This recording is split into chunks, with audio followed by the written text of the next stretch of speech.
Shine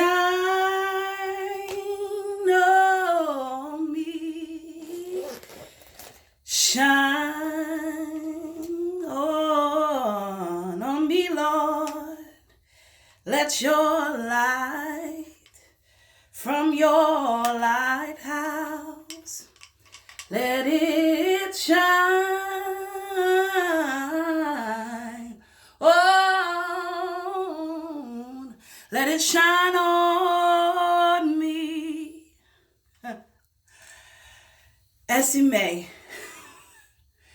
I never knew what she did. I know that she worked hard and she came home early in the morning when she worked when it wasn't the weekend, and she would call my name out the window, Nina, Nina, and I would hear her and I run, coming, mom, I'm coming, and I would run down the stairs, and she would have this nice hot, fresh cream cheese Danish that she had gotten from this little delicatessen next to the train station. And oh gosh, nothing like that warm, sweet pastry as we walked back up the stairs and talked all the way, because I had plenty to talk about, right? And she loved me. She was known for her voice, for her love for children, but especially her love for God. I believe my great grandmother was a prophet. I mean, they weren't calling women prophets then, but she saw things. She knew things that there's no way she could have known unless it was God himself who told her. And man, she encouraged everyone she saw. She was a light everywhere she went. She was a jokester and just she loved to laugh. And she loved me every single day. I don't care how she was feeling, what was going on. There was a few things that she would tell me. She would say, Nina, I may not live to see it. Actually, she called me Little Nina. I may not live to see it, but you're going to be somebody. That was powerful. It fell, huh? She said, my little Nina going to be somebody. You're going to be a household name. You are a star. And I was like, okay, well, thank you. You know, I didn't have much of an appreciation. I couldn't understand it. It just, my little Nina gonna be somebody. I may not live to see it. Oh, you gonna live to see it, Mama, because we gonna do an album together. I was a child, right? I didn't know and understand the depth of having my great grandmother be my best friend, who played dolls with me, who taught me how to be confident, and she had such a sense of justice. She wanted things to be fair for everyone. She would see a little child in the street and she would stop people with nowadays she wouldn't be able to do that, but she would just take the child out the stroller and hold them and pray for them on the spot and say, God bless them. God has blessed you. Love this child. Don't ever hurt him. I don't see how anybody could hurt a child. And she would cry and I would be like, and I don't think the adults knew what to do with that. She sang to plants.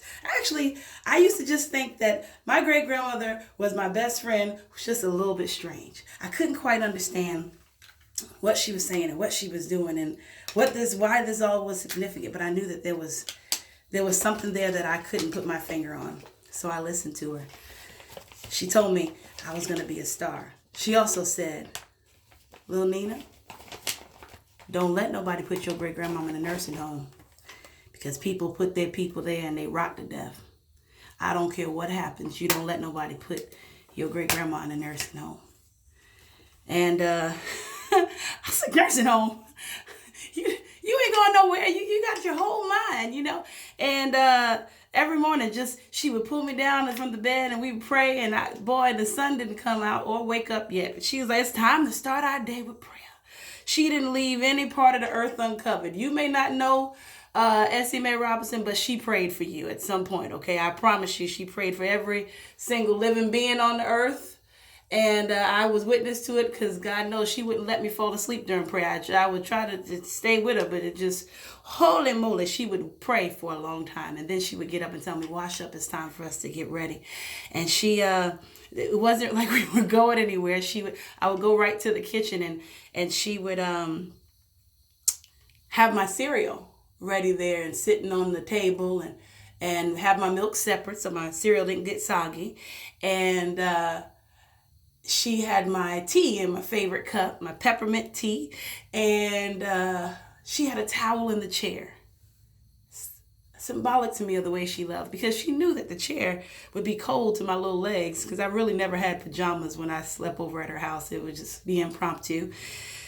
And so I would just have my little legs out, and so I would sit in that chair and not have to experience the discomfort of anything cold. And I might have been spoiled just a little bit, but it was a good kind of spoiled. It was one that I appreciated. I really did appreciate that. I might not have understood everything, but I appreciated. Again, this keeps falling. But I appreciated her love. I appreciated that she spoke into my life, but I never thought that I would not have her around.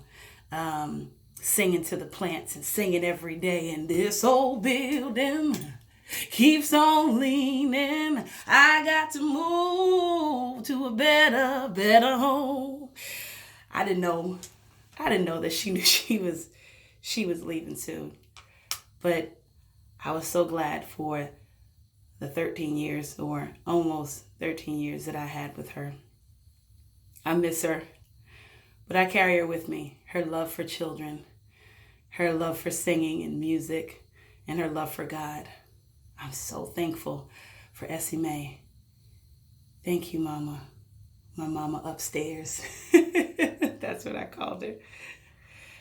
And I'm so glad she's shining on me.